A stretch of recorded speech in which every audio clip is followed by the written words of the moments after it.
Hello, this is Daryl here, sending love as always. Thank you for tuning in. I just want to say if you like this interview, you can check our website for companion workbooks, action guides, tools, checklists, templates, and show notes with links for everything mentioned on the call. Just visit bestbusinesscoach.ca. That's best, B-E-S-T, businesscoach.ca. Enjoy.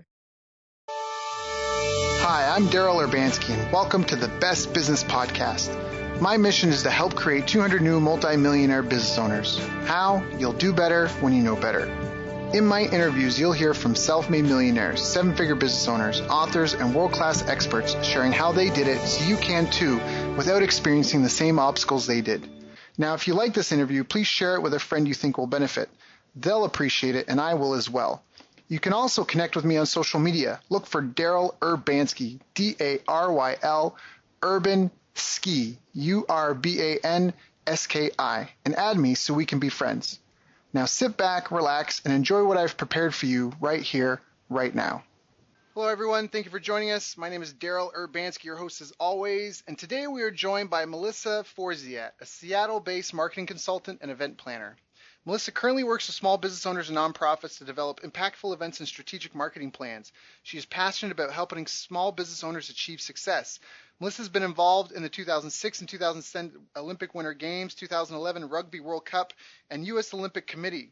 Through her experiences with some of the biggest brands in the world, Melissa learned the principles of building a brand, creating a marketing message, and reaching the right target markets. She's passionate about strategically planning events and marketing campaigns to allow clients to connect their great missions, products, and services with their audience. I've asked her to join us here today so we can all be a little more strategic with our marketing. So Melissa, thank you so much for joining us. How are you? I'm great. Thank you for having me. Yeah, it's an honor and it's a pleasure. And it sounds like you're on to even bigger, better things as well. When a little pre-recording chit chat that we had. So I'm just so glad to hear that things are just on the up and up and up for you in all aspects of your life. But for the people that are listening and maybe don't know your story, how did you even get started? Like, do you come from an entrepreneurial family? How did you even get involved in business and marketing? No, so let's see where I started. My dad was a teacher, and my mom is an artist. And I guess on the art side there is an entrepreneurial quality there, but she really had the creative skills, and my parents aren't necessarily as strong in the business side of it. And even that has developed more since I became an adult and sort of left the house. So I never really saw entrepreneurs when I was growing up. That just wasn't something that was in my day-to-day life. When I was growing up, though, I was doing gymnastics, and I did gymnastics for 18 years, so it was a huge part of my life. And when I finished the sport, I was in college, and it occurred to me what a big loss that was, because you physically can't do sport anymore, and you think, what now? That was such an identifying part of my character. So I thought to myself, is there a way for me to continue sport without physically doing it? And I'm sure there were a lot of solutions to that question, but what I ended up doing was working in major international sport events. So I was taking on sort of administrative type roles for events like the Olympic Winter Games and Rugby World Cup. At some point, I started working with the U.S. Olympic Committee. And so I was doing all of these things, and it was sort of an angle for me to, the real purpose was to continue sport without being able to do it. And it opened up my eyes to the fact that there are many different ways to skin cats, right? You can kind of figure out some solution to staying in the world that you want to be in. But what was really great about it was that it was giving me experience that could be transferable to any industry. I was working with major brands. I was working with specific client groups to help them operate at these major events. And all of those skills were transferable to other types of industries and work that I could do. So about 5 years ago, I moved to Seattle after I worked the Rugby World Cup, and I started my own business. I started it somewhat accidentally, but it just turns out that I was able to take all of those skills that I had picked up in marketing and event management And I was able to translate it to my own business, working with the types of clients that I wanted to support, which specifically was small businesses, although really it's been micro businesses and nonprofits. And those are two groups that it can be really very rewarding to work with. I've done a lot of work with nonprofits myself, even just in being able to develop your skills and experiment with stuff that people that maybe already have something established aren't, comfortable doing yet, or they're not, they just want to keep doing what they've done really well. So, what have been some of the biggest challenges and obstacles you've faced in working through these, up till now, I guess, this phase in your business, and how have you overcome them? I think that I think the biggest challenge for me is being assertive in all ways, and it's something that I guess growing up, since we started talking about what it's like growing up, in my family, there wasn't necessarily a huge emphasis. There was a lot of emphasis on hard work, but it was like working hard for the sake of working hard, and it didn't always translate to fighting for what you think you should be getting, because it was sort of like put a smile on your face and do the work. But what I've learned in my adulthood, not only from doing contract jobs where you're constantly having to negotiate, but then translating that to my own business where you're constantly trying to negotiate for clients, for projects, for partners. There's just a lot of negotiation, and you have to be assertive with what you need and what you want, and know your value, and know what you should have, and know what you're willing to let go of. But I think that's been a very big thing for me to have to grasp, and make sure that I'm taking care of myself and my business in the process of growing it. So, just because you got a new client doesn't mean you got the most you could out of that relationship. And so that's something that I've really had to work on over the years. And I think that's the same for a lot of business So, owners. can you expand on that? Because that last part you said, like, just because you got a new client doesn't mean you've gotten the most from that relationship. Can you explain a little bit?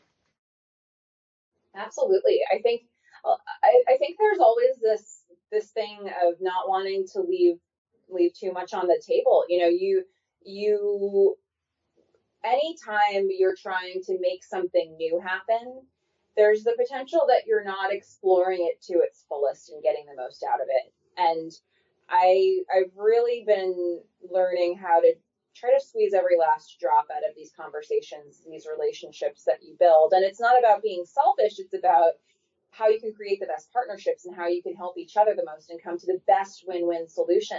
I think so many times we all stop before we get to that point, and we don't even know it because you don't really explore the limits. And so for me, that's not something that comes naturally, and I've had to learn how to get really direct, really assertive with the things I want, and to be really direct and assertive with the ways that I can help the other side of the conversation, so that we can all come to the best possible solutions. So I think people who are just meeting me now at this point in my life might be surprised if I say that that's something I've had to work on. But if you had met me 5 years ago, you would see that there's been a huge development there, and there needs to keep being that development in that area. And I think that that's an area that a lot of, especially micro business owners, probably have in common, because so often a business will start and the business owner will say, oh, I'm happy to do this for exposure, or I'm happy to just get the client even though it's at a lower rate, and they're shortchanging themselves until they're ready to start owning their value.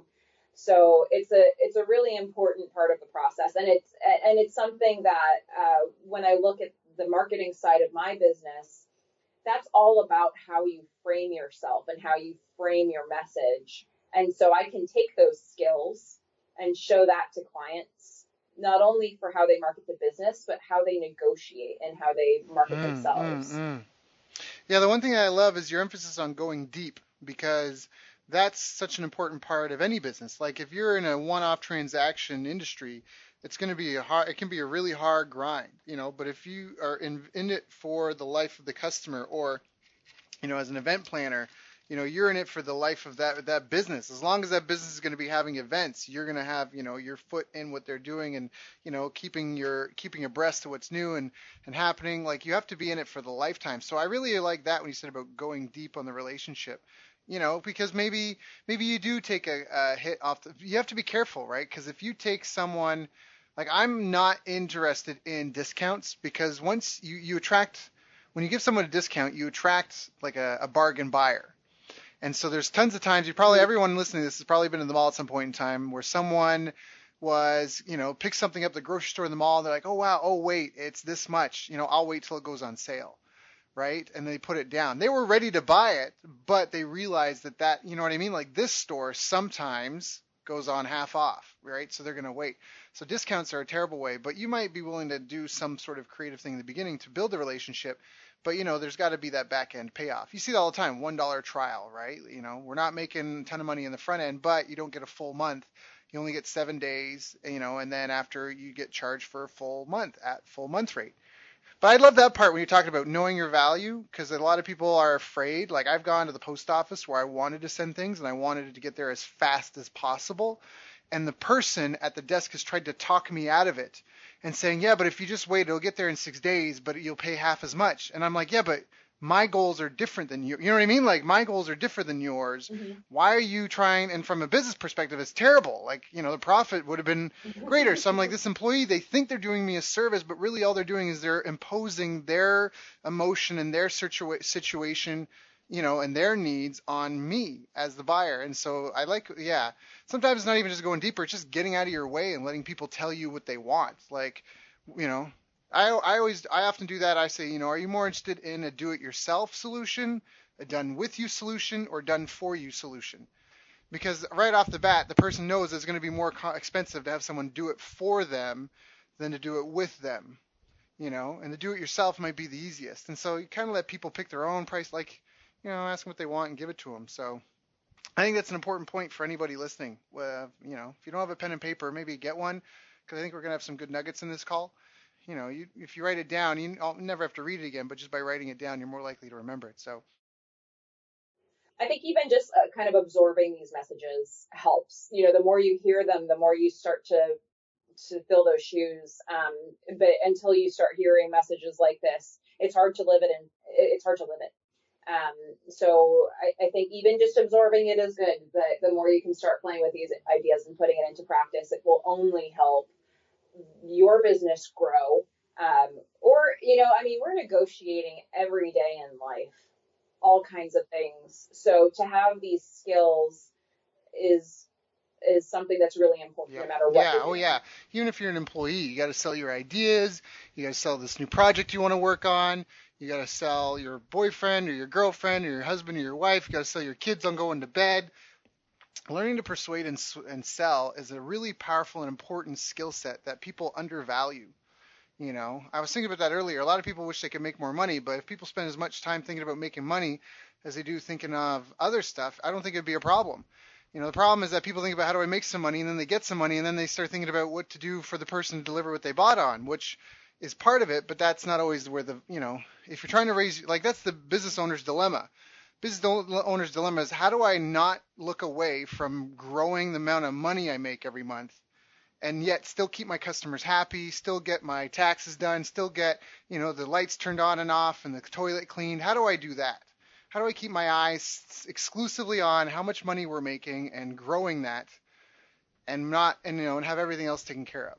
So Yeah, and that's an interesting one too, because sometimes you have to take what seems like a step back to take a step forward. So sometimes you have to make an investment in something that feels like a risk, that feels like, you're laying money or time out on something, and you're doing it because that is what is going to move your project forward. And we all get to those moments, and you have to evaluate what you're looking at, and you have to take the right opportunity for you. But no business grows without getting to those moments of saying, okay, I'm going to have to reinvest this somewhere. Yeah, and a lot of people, they spend too much time focused on the wrong things, and it's because they have a lack of experience. Where, that's one of the beautiful things I love about books is, you can pick up, Jim Rohn said this. He said, you should spend your evenings reading Socrates and Plato and the thoughts of the great thinkers of the world. You could sit there all night and not think of this stuff on your own. And I think that that's really valid. Like, I could sit down and pick up someone's book, and I could get caught up on what they've learned after 40 years doing their craft. And, just a few hours, a couple days, a week, 2 weeks. But they spent 40 years figuring that out. Do you know what I mean? Like, just boom, just plug in. Even now with the internet, it's so powerful. So a lot of times people, they want to figure it out the hard way because they want to do, and that's an entrepreneur control issue because we're control freaks. We want to control everything. And that's partially why we even run our own business. We didn't like working for other people or, others. We weren't taken care of as well as we would take care of ourselves. So suddenly we're going to take care of ourselves from now on, right? But I still have to recognize getting rich is a team sport. It's all a team sport. All of businesses is a group of people solving the problem of another group of people with a product or a service. That's it. So now let me ask you this. What are some of the biggest mistakes you see people making when they're doing their events? You've been involved in such major events, even like the Olympics. Now, when you work with business owners and nonprofits, where are they messing up? Well, I think, okay, and this applies to both events and marketing, not thinking strategically, not thinking ahead. And again, I'm a big believer in thinking strategically and squeezing the last drop out of everything that you do. And if you don't plan, you can't do that.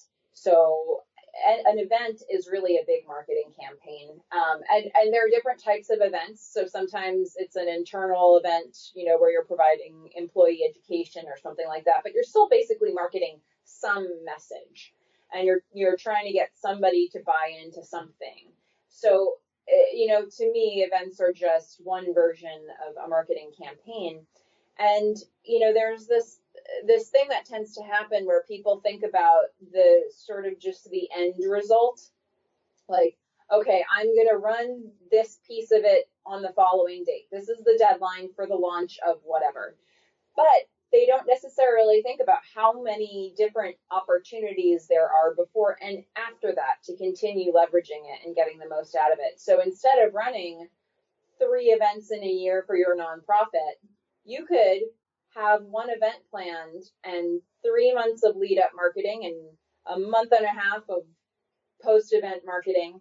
And you've extended the life of one event in a way that none of your 3 events put together could have done before. So I think that if we all just spend a little time thinking about what the goal is and what that sort of the thing that we're going to launch is, and then really working all the details out of how we can make the most of it going in and out of it, we get so much more out of all of the things that we do. So can you give an example? Because I think that sounds fantastic. And I'm not an event marketing expert by any means. I feel like I know some of the things that you're kind of hinting around, but can we get some kind of concrete examples? When we talk about getting the most of going into and out of an event, like if somebody does, I don't know, if they have whether it's a 1-day event or a week-long event, like for some people here, they may not understand that. Like, how do I get more out of just getting people there? Like, okay, maybe I understand going into it. Okay, I want to get more people going. Okay, I understand that, but afterwards, like, can you clarify? Just give some examples of what does it mean? Yeah. Sure. I was working with a client recently on, she's sort of looking to rebrand. She's got this, what I think is actually a really good brand, but she herself is a little unclear what her product is. She's trying to decide whether it's art or a toy. And so I think her audience actually has a better understanding of it than maybe she does. So she's got this beautiful product. And she's looking at this idea of really honing in on what the brand is and sort of launching a new website and creating a wider online sales space around this. So what you could say, and the way she was looking at it was, I need to decide what this brand is and then launch, the website and all of that around it. And so she was sort of seeing this as one opportunity to do the launch of a website. But we sat down and I said, now hang on a minute. You've got a whole existing customer base. You've got, some social media pages that you're using to communicate with people.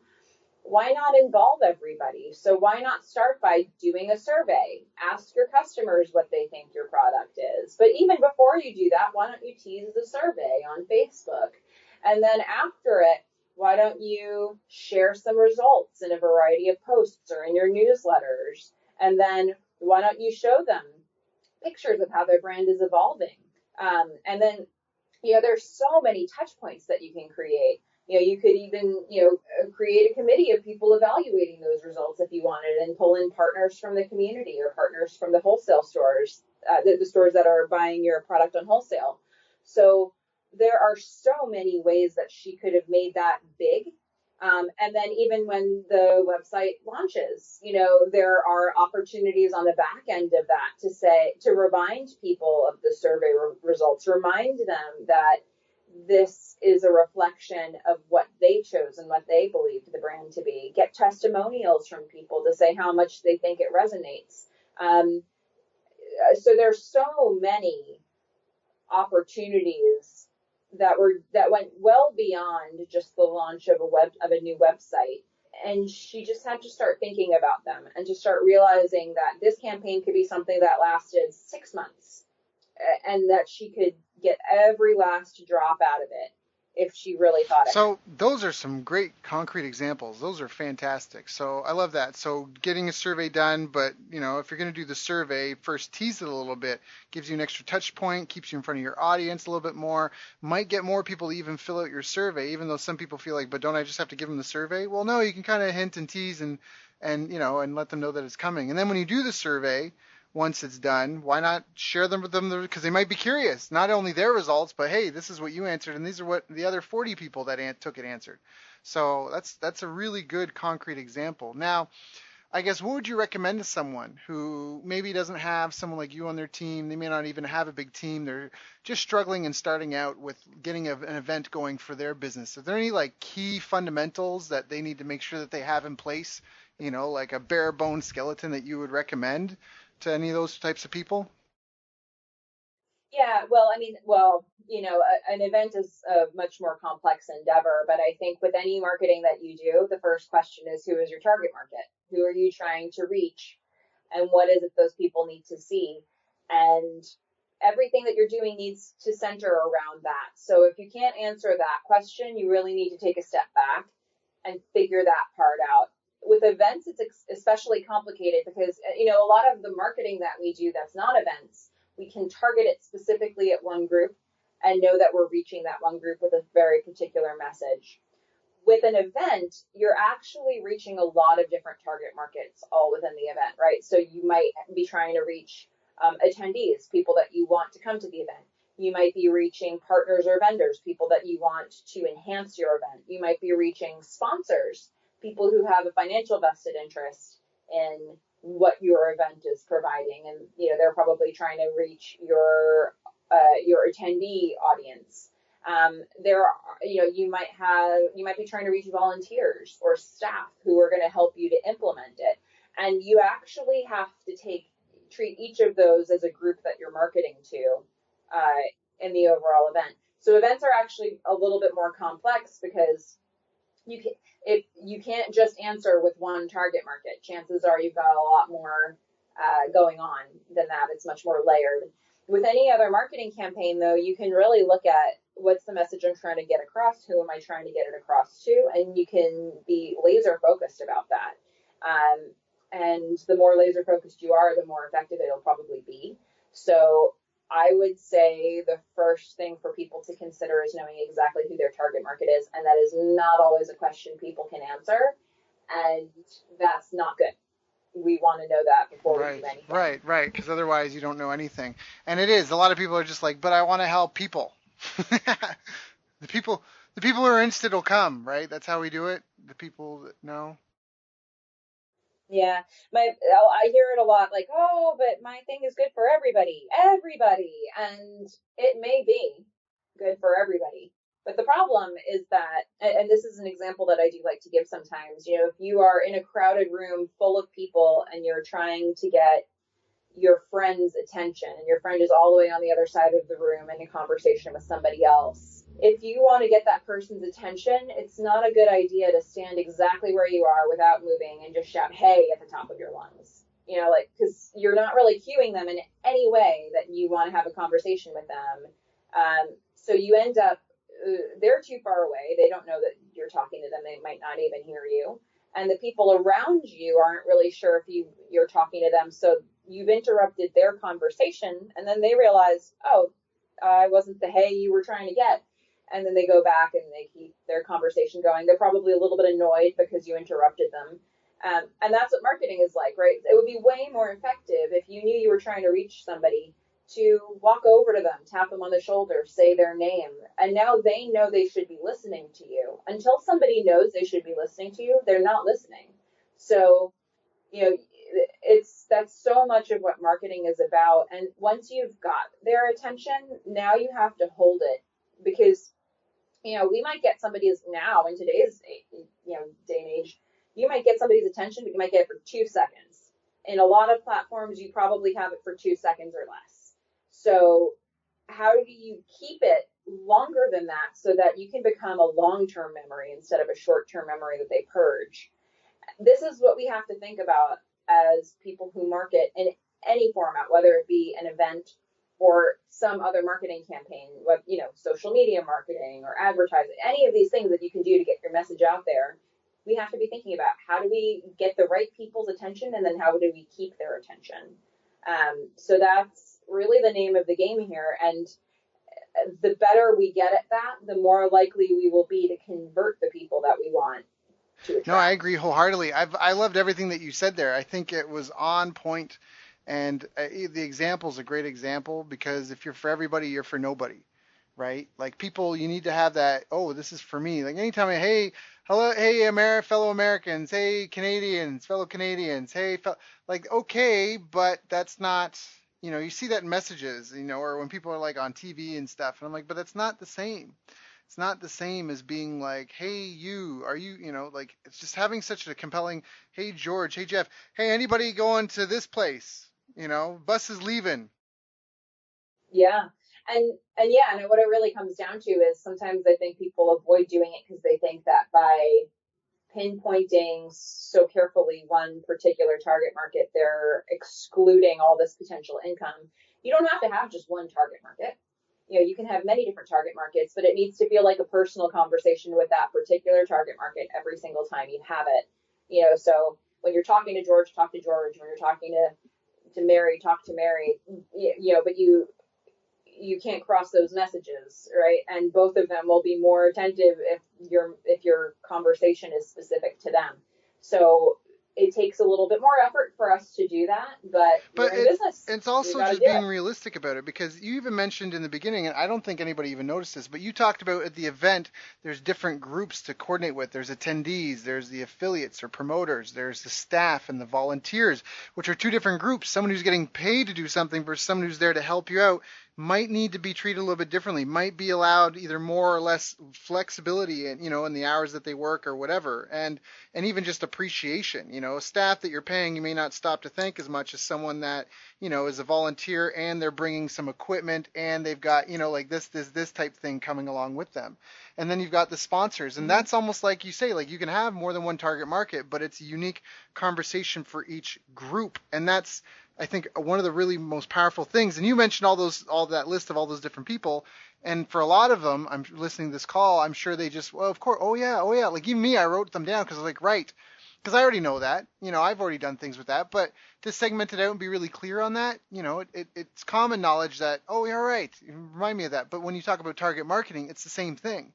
You've got this avatar who, Diligent Dan, and then you got Foxy Felicia, and then you've got, hardworking Hannah and whoever, right? Like, you've got these different avatars, but it's just like with an event where you've got paid staff and volunteers, you've got promoters and sponsors, you've got the attendees, and so it's very, very similar. I love that. I think that was an excellent point.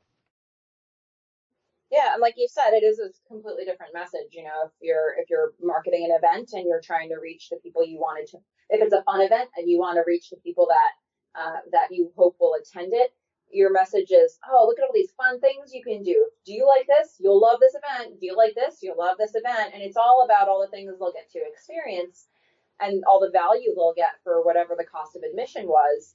But then you talk to a sponsor and it's totally business focused. It's like, oh, well, guess what? We're going to have a room full of this many people of this background. And here are all the ways you could potentially reach them. What sounds interesting to you? It's totally a business conversation. They're not interested in the fun. They're interested in the market of people they're going to reach, right? So it's about really figuring out what each side needs to hear. And that's, both for an event and every type of marketing that you do. Right. Yeah, no, exactly. 1,000%. So now I have a question. What do you feel holds, like, is it the target market that holds a lot of your clients back? What do you feel holds a lot of your clients back from getting more out of their events? I think that people tend not to see, well, there are a couple areas of it. One is going back to the beginning of our conversation, being assertive with trying to get the most out of every relationship. So I think a lot of times people don't put their interests out there quite enough or their value out there quite enough, even from the very beginning, or maybe they're even hesitant to put the message out there at all.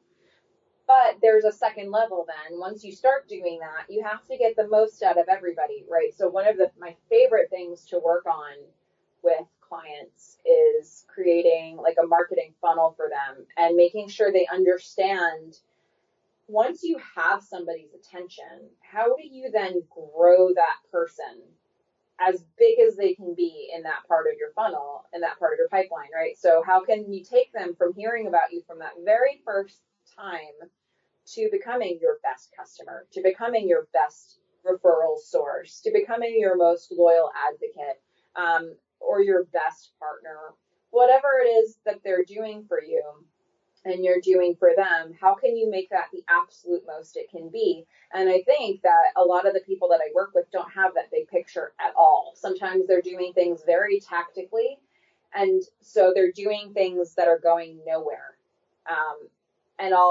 So it's one of my favorite things to do to start documenting this with clients, to show them, look, here's all the stuff that you're doing. This is where you want these people to go. And here's all the places you're dropping them right now. You're losing clients here. You're losing customers there. This right here. You have an opportunity to move them up to a higher level of, you're potentially make more money from them, and you're not doing it because you're not asking them. So I think when people start seeing that visually, they start to get the big picture, but most people don't have that up front. So it's one of my absolute favorite things to work on with a client because it changes how they look at their business, and it usually leads to better structure and more revenue long term, even just to take a couple days to look at the structure in a visual way. Visualization is extremely powerful. It's a really powerful tool. So let me ask the opposite of that kind of question then. What do you see are the habits that your most successful clients have? I think taking a little bit of time to evaluate what they're doing is a big one. I think a lot of the people who are successful get to this point of analysis where they're really looking at different metrics and results, and they're using that information to improve some aspect of their business. So this can be any aspect of your business, and it certainly, from a revenue standpoint, it helps to be able to do that for marketing and sales, but you can do it for HR, you can do it for operations, you can do it for any part of your business. But I think that a lot of business owners start in a go, go, go kind of work till you drop mode, and they're just doing all the things. But it's that moment where you can take a breath and collect some results of the things that you're doing and look at them and ask yourself what this tells you. Those are the people who really improve, because now they know what they're trying to improve on. And without knowing what you're trying to improve on, it's kind of hard to know whether you're moving the needle or not. Right. That's beginning with the end in mind. That's one of my favorite habits of Stephen Covey's Habits of Highly Successful People. I think that it just makes perfect sense because a lot of people just go through the motions and do what they think. It comes down to just knowing what the goal is and having an expert advice or input because you can just plug into someone who's got experience, who's worked with Olympics and other big events, right? And just instead of starting at zero, you get to pick up where they left off. That's such a powerful thing. So, we put all this emphasis on get out there and do the thing you're scared to do. And obviously, you can't know how something's going to work out until you actually do it. But once you do it, there needs to be that moment when you sit back and say, man, that really didn't work out. Or that was perfect. What did I do? Or, okay, this was mostly good, but there was this one aspect that I can improve on. And taking that second to evaluate how it went honestly gives you a chance to then ask yourself how to make it better next time, and how to make it more efficient and make it more productive and more profitable. And the more of these checkpoints you have at different parts of your business, the more you can implement the things that you've learned and create something better than what you had when you started. So we don't want to forever be in that space where we're just going to test it and see how it goes, just have at it. You want to be able to start improving it over time. Yeah, I agree 1,000-fold. So now, where do you think is the future of your industry?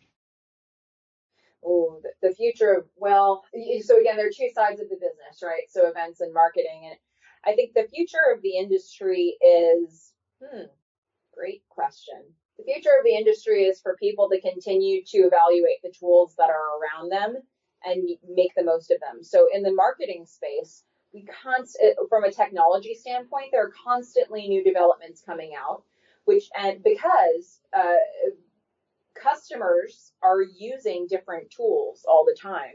So for all of us, we have to keep tracking where our target markets are going. The future is wherever the customers are, and we have to stay with that and keep our ears to the ground and make sure that we're always aware of where they are. I've had a couple clients come to me in recent years who have been in business for a long, long time and were successful in bringing new customers in. But consistently, they'll come to me and say something like, well, I've been in business for 20 years, but I was mostly advertising in the yellow pages. And now that's not working as well. And they get to a point where it just suddenly dries up and they didn't have any other resource because they weren't staying on top of what was current for their target market, right? So you have to, no matter what type of marketing you are doing, events or not, you really need to stay in tune. It's not that we need to jump on every newfangled invention that comes out there. That might not be where your target market is, but you kind of have to stay a little bit on top of it to make sure that the things you're doing are still working, and that maybe you're always trying, maybe every year or two, you're trying to branch out to a couple new things to see how they go for you, to see if they take, because that's how we'll be able to keep reaching over time, and that's how we'll be able to have that longevity in our businesses. I agree.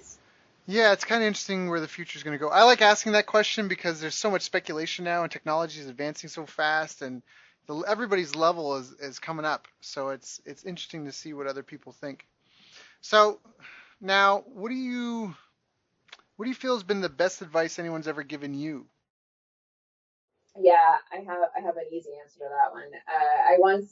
When I was just before I started my first international sport event job, it was the first time I was going to travel by myself. It was the first time I was going to live and work abroad.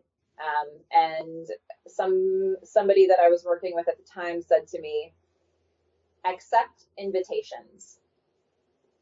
And it was actually exactly the right advice to give me, because I tend to be skeptical, I tend to be critical, and I tend to withhold myself a little bit. And that's my nature, and that's what I saw growing up. And when she said accept invitations, she was saying explore the possibilities. Don't accept invitations that are obviously bad that you certainly don't want.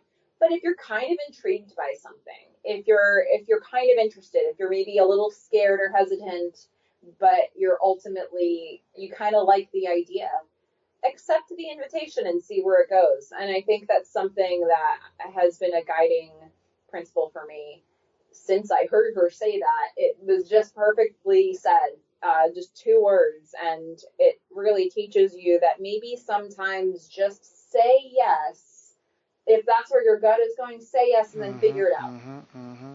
Yeah, I love that. The why. The why is more important than the how, because if you have to figure out the how first, you're not going to get anything done. The why is usually the bigger cause. Why make electric vehicles? Why, you know, why sail across the ocean? Why those big whys are a big thing. Why put someone on the moon? Why put a satellite into orbit? And figure out the how as you go. So that's fantastic. So now, is there anything well, before we get there, you've really helped. I've loved some of the advice you gave. I love how you spoke about drilling deep with your existing customers. I love you talked about building more long-term relationships. Loved how you talked about the events and not just the event itself, but the pre-phase and the post-phase, and how that in and of itself can be a business builder, not only to make your event bigger and better, but just to level up everything overall. I loved how you talked about just having time to plan and be strategic, plugging into expertise, kind of looking to the future, and where that's going. So you've been really candid with us and shared a lot of great advice. Is there anything that I should have asked you that I haven't asked you? Well, I'm sure we could do more podcasts, but I think that's a really good starting point. I think for me, it's all about people really getting a chance to step back and say, I'm going to think about what I'm doing and not just do it. So sometimes you have to forge ahead, but then take the moment and assess where you are. And the more we can assess what we're trying to do and what we want to get out of it, the more we get out of it. And that is especially true of any type of marketing that you do. So I think, having a plan is always going to be more effective than just being tactical. That's great advice. So if anyone's really resonated with what you said, your message, and are interested in either talking to you or working with you, what are the best ways for them to reach out? Yeah, so I'm at melissaforziatevents.com. Hopefully, we can have some links available for people. And I can be reached through email. My contact info is on that page. I've also got a marketing tips of the week page, which if you're in the need for marketing advice, there's a ton for you to find there. I have a Facebook page, facebook.com, Melissa Forziat Events. And that is a great space not only for marketing advice, but also for networking with other business owners. So those are two great places to reach me. Which is fantastic. That's so awesome. Well, Melissa, you've done a fantastic job today. I know that you got me thinking about some of the events that I'm going to plan, or I have planned in the near future, a little bit more strategically. I'm going to stop and plan a little bit more, and I think hopefully everybody that's been listening to this had a pen and paper and took down some notes, because I think you gave a ton of really great advice, and I really appreciate you coming and sharing with my tribe, my audience, one of my audiences anyways, because I know you could be doing 101 other things. So thank you for coming and sharing with everyone. Anyone that's listening, I obviously, it doesn't take a whole day to recognize sunshine. If you're doing an event and need some help, or you're struggling with your marketing, I think that it would be worth your while to get in touch with Melissa. So thank you so much for your time and for joining us today, Melissa, and it's been a pleasure to have you on the show. Thanks again for having me. You've reached the end of our interview. Now, first, let me thank you for listening. I appreciate and respect you more than you'll ever know. And now I'd like to ask you a couple of questions. First, what 3 lessons did you just learn? What 3 aha moments just jumped out at you? Second, what can you implement for yourself and your business in the next 24 hours? Third, what can you give to someone else to help you with, or give to them to just do it for you? Whatever it is, remember, taking action is the secret sauce to results. Now, if you think this interview would be helpful for a friend, please give them a link to it. It'll help them and it'll help me too. I'd also like to invite you to help me find out more about the challenges you're facing, your dreams, your goals, and how I can help you overcome what's holding you back. We both do better when we know better, and your success is my success. So please reach out and interact. You can visit our website, bestbusinesscoach.ca for Canada or California, where I'm from and where I'm living. You're welcome to also try out one of our paid programs. You can find us on YouTube, Facebook, and pretty much every other social media channel you can think of. You should also subscribe to the podcast, and if you're enjoying them, please leave us a nice review. It really helps. That's all for now. Once again, thank you. Take care of yourself, and remember, the world needs the best business you can build. and I believe in you.